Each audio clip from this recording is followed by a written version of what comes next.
রসুন গাছের বয়স এই 40 থেকে 70 দিনের মধ্যে যে পরিচর্যা, তার মধ্যে আমাদের এই মুহূর্তে যেহেতু ঘন কুয়াশা পড়ে, তো এই সময়তেই দেখবেন পরিবেশের আর্দ্রতা লক্ষ্য করা যায়। তার জন্য বিভিন্ন প্রকারের ছত্রাক রসুন গাছগুলোতে আক্রমণ করে। এই রসুন গাছগুলোকে আক্রমণ করার ফলে যেমন পার্পল ব্লস রোগ হয়, এছাড়াও গাছের ডগা শুকাতে শুকাতে ধীরে ধীরে নিচের দিকে নামতে থাকে, অতিরিক্ত মাত্রায় শুকিয়ে যায় এবং সূর্যালোক ঠিকঠাক মতো না পড়ায় কী হয়, গাছের যে ক্লোরোফিল, সেই ক্লোরোফিলের সাহায্যে গাছ কিন্তু খাদ্য তৈরি করে নিতে পারে না। এছাড়াও গাছ হলুদ হয়ে যায়। তো এই সমস্ত সমস্যার জন্য আমাদের কিন্তু এই মুহূর্তে ওষুধ স্প্রে করা প্রয়োজন। কারণ সকালবেলা হলেই দেখা যায় বৃষ্টির মতো কিন্তু জল পড়তে শুরু করে, অর্থাৎ কুয়াশা, এবং তার সঙ্গে কী হয়, দেখা যায় দুপুর পর্যন্ত চারিদিকে ঘন কুয়াশায় আচ্ছন্ন থাকে, সূর্যের কিন্তু দেখা মিলছে না।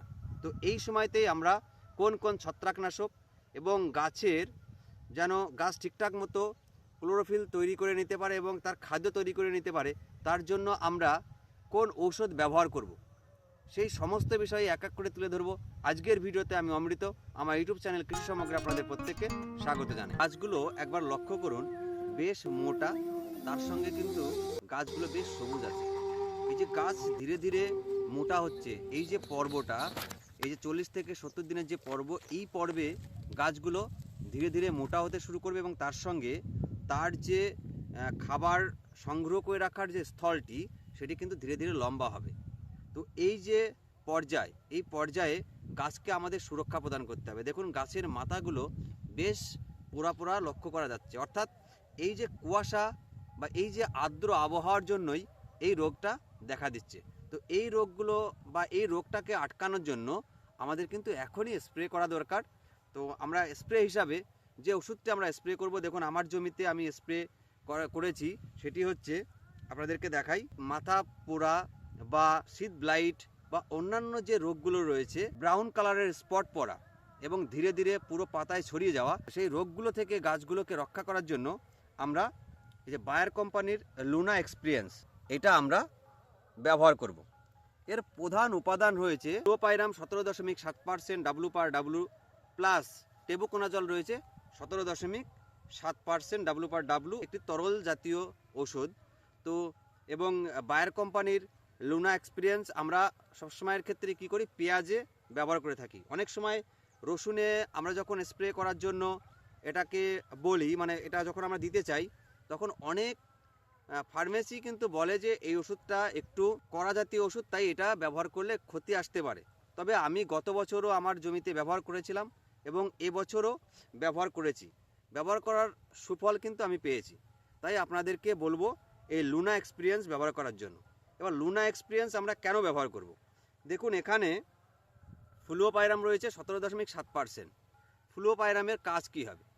ফ্লুওপাইরাম মাইটোকন্ড্রিয়ার যে অংশে, মানে ছত্রাক তার খাদ্যগুলোকে তৈরি করে, বা সে যখন মাইটোকন্ড্রিয়াতে তার শ্বসন যে প্রক্রিয়া রয়েছে, সেই প্রক্রিয়া যখন চালায়, তখন কিন্তু এই যে ওষুধ ফ্লুওপাইরাম যেটা রয়েছে, সেটি এই ছত্রাকের যে শ্বসন প্রক্রিয়াকে বাধা দেয়।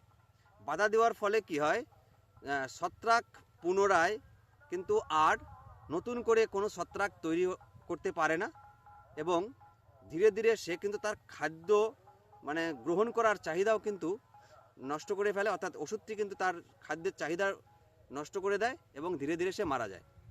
তাই এই জন্য আমরা এই ফ্লুওপাইরাম ব্যবহার করব। তাহলে ছত্রাককে মারার জন্য ফ্লুওপাইরাম কিন্তু অতি গুরুত্বপূর্ণ। এবার এর সঙ্গে আমরা আরেকটা যে ওষুধ ব্যবহার করব, সেটি হচ্ছে টেবুকোনাজল।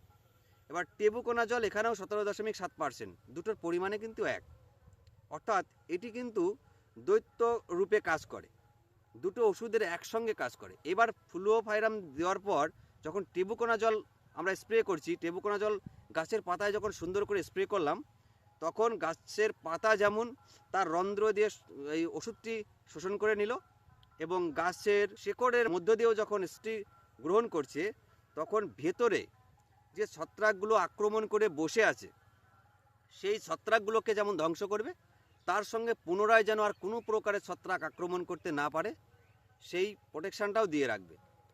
এবং যদি ভিতরে কোনো প্রকারের অতিরিক্ত মাত্রায় ক্ষতি হয়ে থাকে সেটাকেও নিয়ন্ত্রণে নিয়ে আসবে, অর্থাৎ ছাড়িয়ে তুলবে।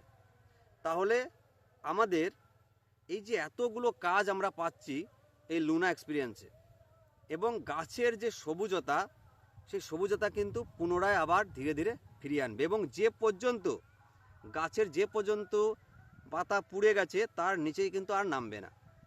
তাই আমরা এই মুহূর্তে লুনা এক্সপিরিয়েন্স আমি প্রত্যেক কৃষক বন্ধুদেরকে বলবো, আপনারা আপনাদের ওখানে পেয়ে যাবেন, বাংলাদেশের কৃষক বন্ধুরা আপনারাও পেয়ে যাবেন।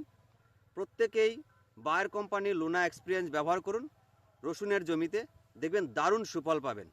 তাহলে এবার লুনা এক্সপিরিয়েন্স আমরা কি পরিমাণে ব্যবহার করব? লুনা এক্সপিরিয়েন্স আমাদের ব্যবহার করতে হবে প্রতি 15 লিটার জলে 20 ml।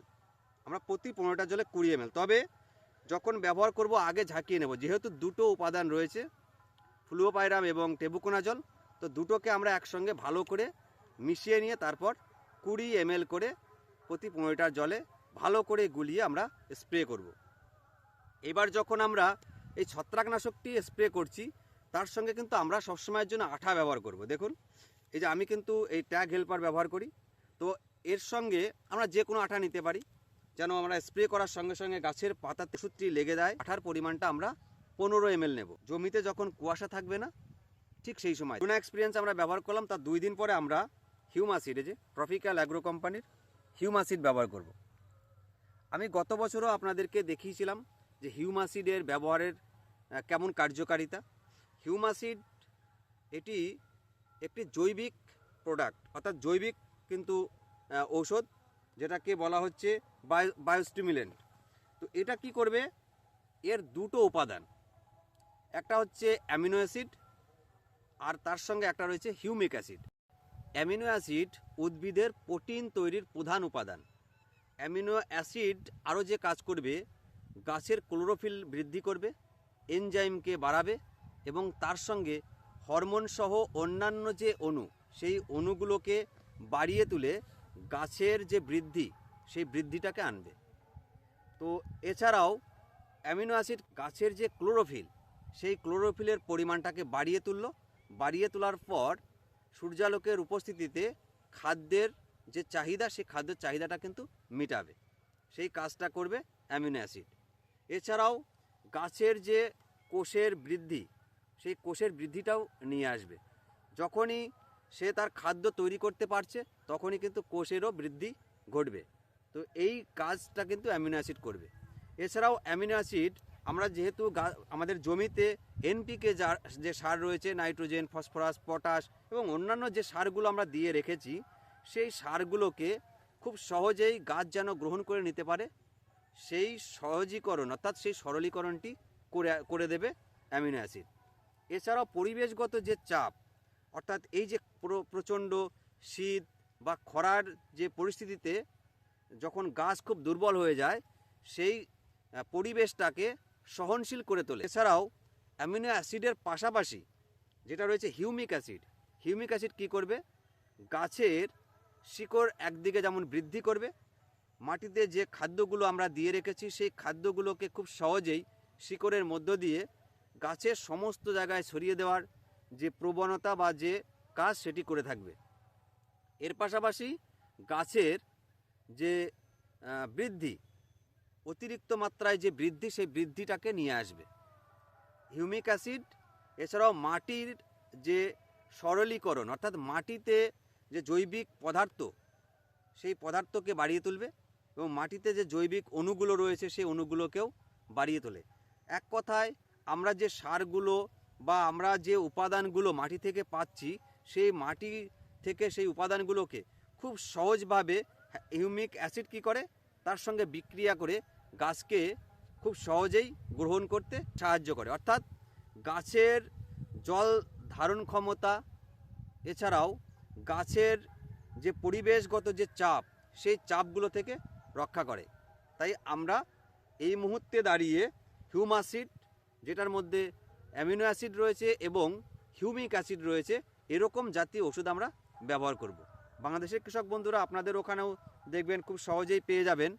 তো আপনারা এই হিউমিক অ্যাসিড এবং অ্যামিনো অ্যাসিড সমৃদ্ধ যে ওষুধটি রয়েছে সেটা ব্যবহার করুন।